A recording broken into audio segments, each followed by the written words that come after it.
आप सभी को नमस्ते। मैं डॉक्टर मोनिका खेड़ा आपकी संस्कृत और हिंदी अध्यापिका मणिका यूट्यूब चैनल में आपका स्वागत करती है। आज हम नवमः पाठः सूक्तः पार्ट 2 क्लास 10th के लिए वीडियो लेकर आए हैं। 4 श्लोकों को आप बहुत अच्छे से समझ चुके हैं। यहाँ से अब संख्या 5 की शुरू करेंगे। श्लोक संख्या 5, 6, 7 और 8। अगर आपने मेरे चैनल को सब्सक्राइब नहीं किया तो सब्सक्राइब कर लें, वीडियो को लाइक कर लें और वीडियो को शेयर ज़्यादा से ज़्यादा किया करें। और अगर आपको कोई भी प्रॉब्लम हो तो आप मुझसे कमेंट बॉक्स पर ज़रूर पूछें। नवमः पाठः सूक्तयः श्लोक संख्या 5।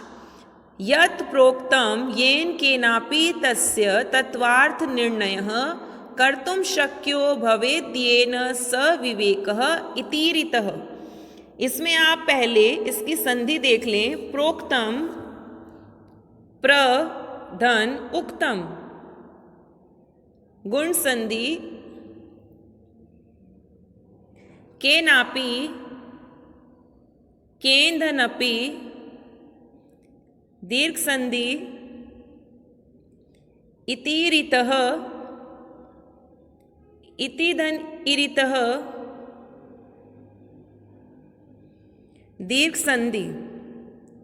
इसमें समास है आपका तत्वार्थ निर्णयः। तत्वार्थस्य निर्णयः, तत्व के अर्थ का निर्णय। षष्ठी तत्पुरुष समास। कर्तुम क्रीधन तुमुन प्रत्यय, इरीतः ईर्धन त प्रत्यय, प्रोक्तम प्रधनवच धन त प्रत्यय, शक्यः शक्धन यत् प्रत्यय। अब इसकी हिंदी को समझते हैं। प्रोक्तम का मतलब होता है कथितम, कहा गया है, और इरितः का मतलब भी होता है कथितः, कहा गया है। यत् प्रोक्तम येन केनापि तस्य तत्वार्थ निर्णयः, जिस किसी के द्वारा भी, येन केनापि जिस किसी के द्वारा भी, यत् प्रोक्तम जो कुछ भी कह दिया गया है, तस्य तत्वार्थ निर्णयः उसके वास्तविक अर्थ का निर्णय, जिसके द्वारा किया जाता है उसे ही विवेकी कहा गया है। स विवेकः इति इरितः। जिस किसी के द्वारा जो कुछ भी कह दिया गया है, येन केनापि यत् प्रोक्तम तस्य तत्वार्थ निर्णयः उसके वास्तविक अर्थ का निर्णय जिसके द्वारा किया जाता है, जो यह करने में समर्थ होता है।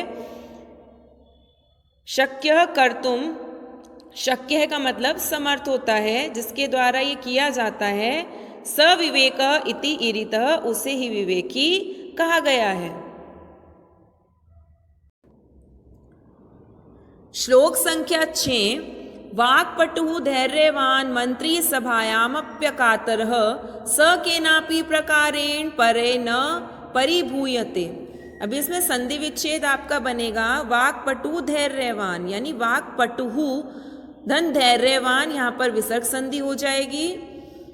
अप्यकातरः, अपि धन अकातरः, ये यण संधि है। केनापि केन्धनपि, दीर्घ संधि। स केनापि सह धन केनापि, यहाँ पर विसर्ग संधि हो जाएगी। परैर नः, अब यहाँ पर न के ऊपर र है तो इसका यहाँ पर विसर्ग बन जाएगा परहे धन न। समास है यहाँ पर वाक्पटुः। वाक्पटुः मतलब वाची पटु, वाणी में कुशल। सप्तमी तत्पुरुष समास। अकातरः न कातरः, न्य तत्पुरुष समास। धैर्यवान ये आपका मतु प्रत्यय है। धैर्य धन मतु प्रत्यय। और मंत्री, मंत्री में आ जाएगा मंत्र धन इन प्रत्यय। वाक्पटुः धैर्यवान मंत्री सभायाम अपि अकातरः स केनापि प्रकारेण परहे न परिभूयते। वाक्पटु का मतलब वाण्याम निपुणः, बोलने में निपुण, अकातरः भय रहित, अकातरः भय रहित, ये बन जाएगा वर्ड आपका सभायाम अपि अकातरः। तो यहां पर अकातरः का मतलब है भय रहित यानी निडर। परिभूयते तिरस्क्रियते, अपमानित होता है।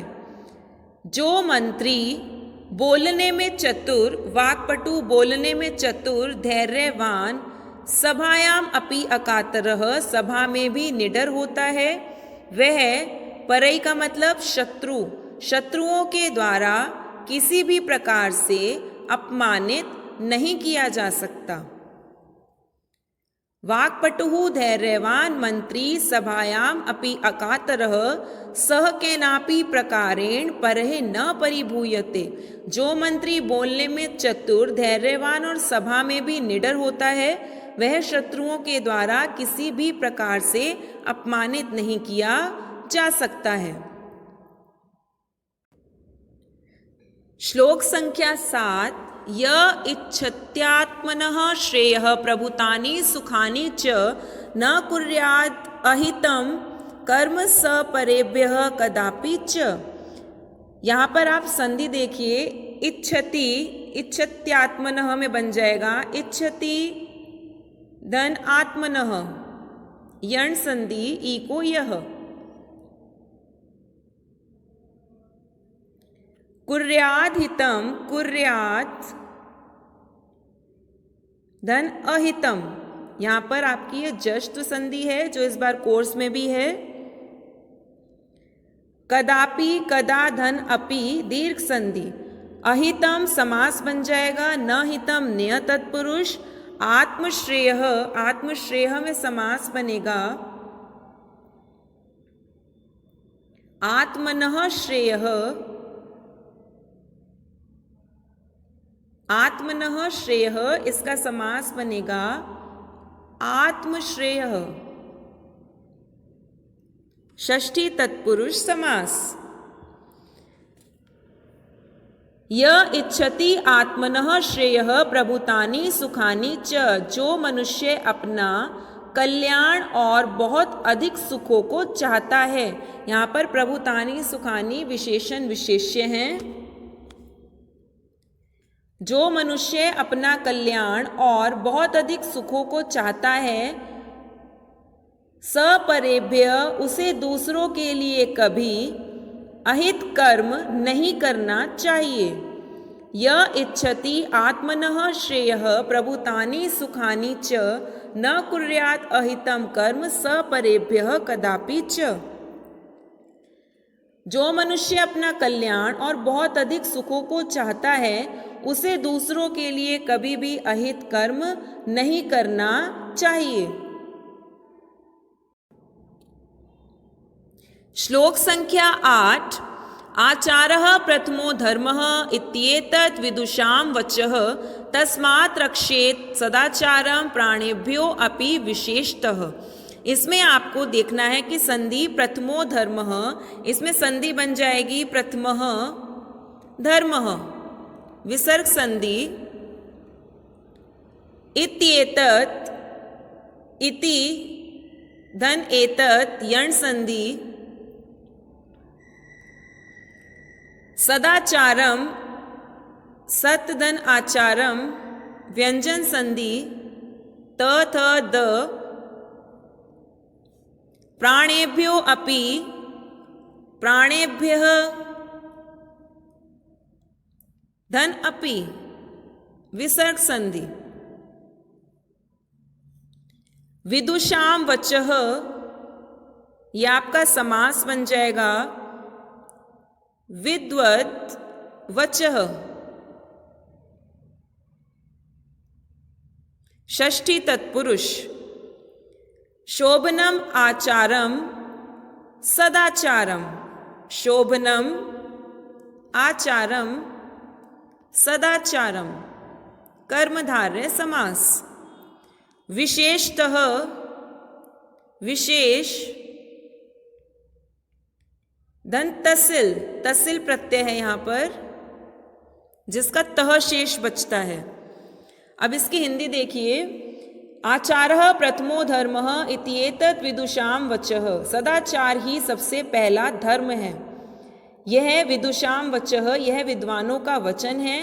तस्मात् रक्षेत सदाचारम प्राणेभ्यो अपि विशेषतः, इसलिए सदाचार की रक्षा प्राणों से भी बढ़कर करनी चाहिए।